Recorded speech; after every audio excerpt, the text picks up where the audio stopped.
that. So let's not call upon Philip, and let's call upon another very young entrepreneur that's revolutioned the taxi industry. I think a guy called Peter. He smiled, so either I've got the business completely wrong, or it's a good intro. A round of applause. We wanted a round of applause. Round of applause. Oh, that's feeble. Feeble. Yeah, that's much better. Much better. It's not good when you start your own round of applause. No, it's not. But and particularly if you don't get a decent one after now, asking for one, you know, it's even worse. So no, that's a shocking one anyway. So it's Piggyback is the name of your business. Mm-hmm. You're literally, I suppose, making the taxi business more efficient for presumably taxi firms and taxi owners. That's it in a nutshell. So basically, I suppose going back to coming up with the idea, I was with my partner. We're based in San Francisco, and we saw what Uber and Lyft were doing. It's fantastic from a consumer's point of view, but it was decimating the taxi cab industry. I'm kind of passionate about taxi drivers. I like them. You know, they're kind of they're the PR guys of your city. You know, they're the guys you chat to. They're very knowledgeable, whatever. And I really like them. And I thought we'd maybe help them out with something. We were approached by Trevor Johnson, who's a taxi driver based in the city. Trevor done a lot of work collecting data on Uber and Lyft, driving discrepancies, parking offenses, all that stuff. So he became like a whistleblower for ride sharing in San Francisco. And Trevor's a good guy, smart guy, and we said we could help him out.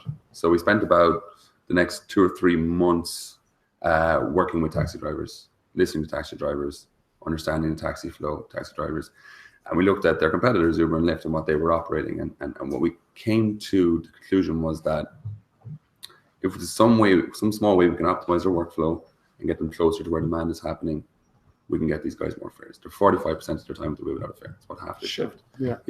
It was that statistic kind of, that's the one that hit home, for sure. So how on earth does one even go by doing that? I mean, do you come from a very techie background? No, I'm a marketeer, born and bred. Love marketing. Yeah. Marketeer, born and bred. So it helps with branding, social media, content, all that stuff. Community management stuff is all my thing.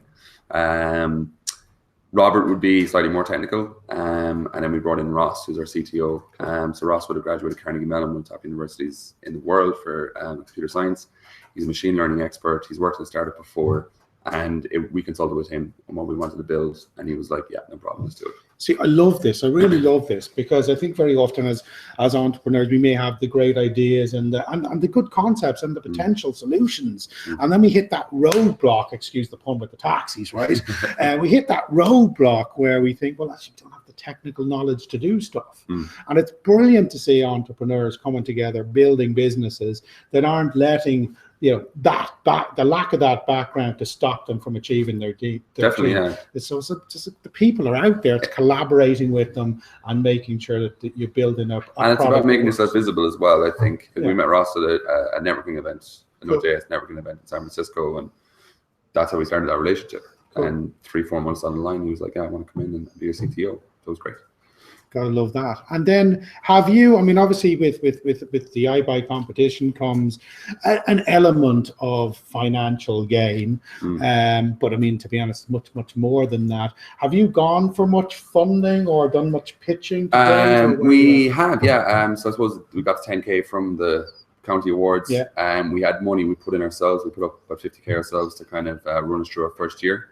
And we secured an angel round.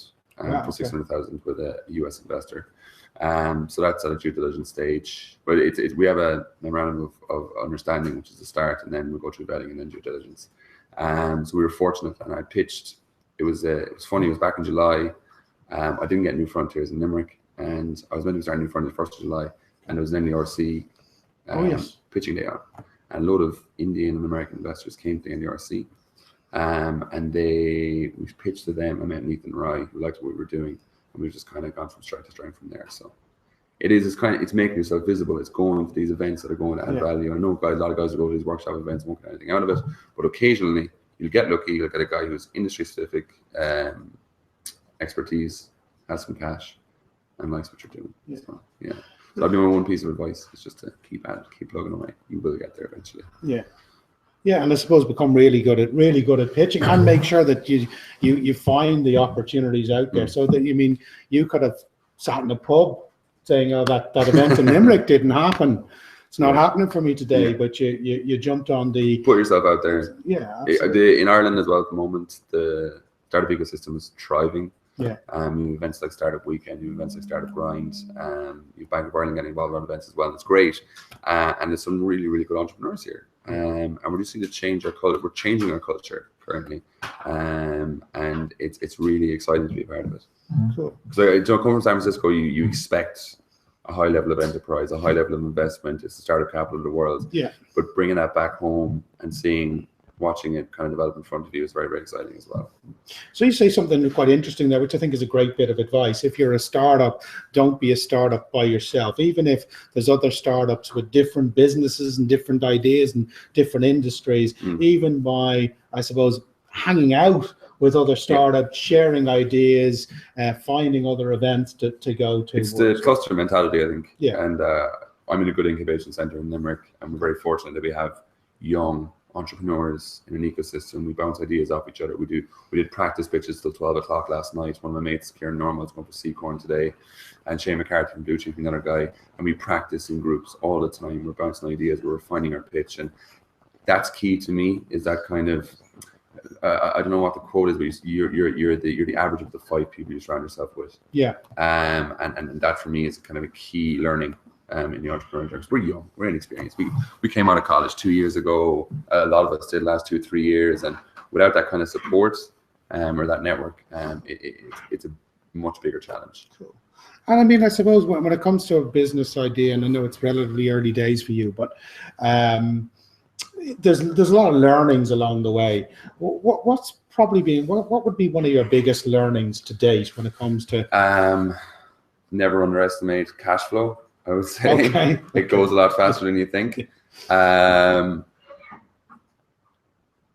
Invest in a team and invest time in developing a team that you trust. Yeah. And I think trust your team as well, because I know a lot of entrepreneurs want to do it all themselves. Yeah. And they're farming off kind of lower level work to employees and end up doing too much themselves.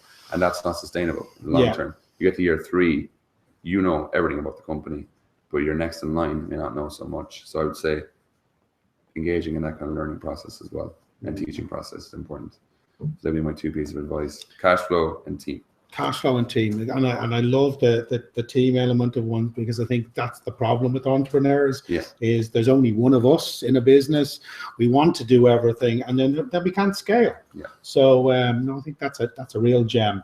And as regards the IBYE experience, I'm going to release you from the chair very shortly. But how's it been for you, and what have you learned throughout the process at this stage? That there's a lot of fantastic young entrepreneurs in Ireland, and that's probably the first thing I've learned.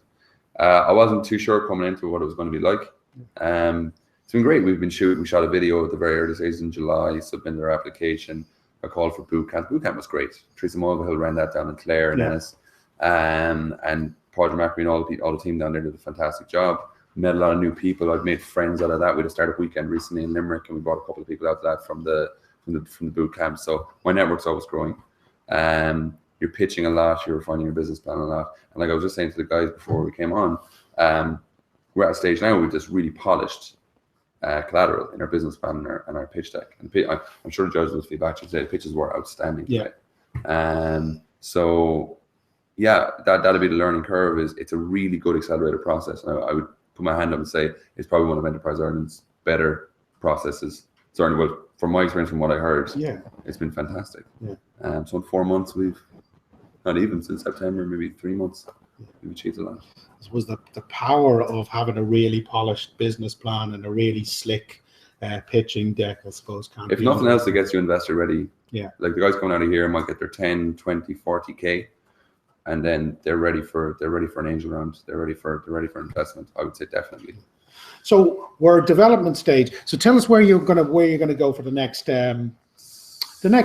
What's going to happen over the next year? A good one. So basically, so we've 2 pilot test groups at the moment. We're testing our app, the first stage of our app, which is driver analytics. We have our swarm feature ready in January.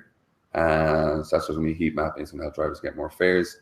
We're going to do a non-native application that will be ready by February, and we get to roll out the application. We get native iOS and Android by kind of the late spring, and then hopefully have an app ready to launch and monetize by May. So that's pretty ambitious. So Yeah, simple as that, you know. It is. I think we think big sometimes, and nothing wrong with that. And I think investors will pull you back and make you real if you're being unrealistic. But when we get to May, are you looking at testing the Irish market first, or? Yeah. Or? So we're going to have a Dublin launch in May. Cool. So taxis will be powered by Piggyback in May, cool. Which is cool. Based on that testing, based on that kind of initial traction, we're going to launch in San Francisco, which is where my partner is and our CTO is at the moment. And then we get to take on the US. I take on the US. Boom, boom.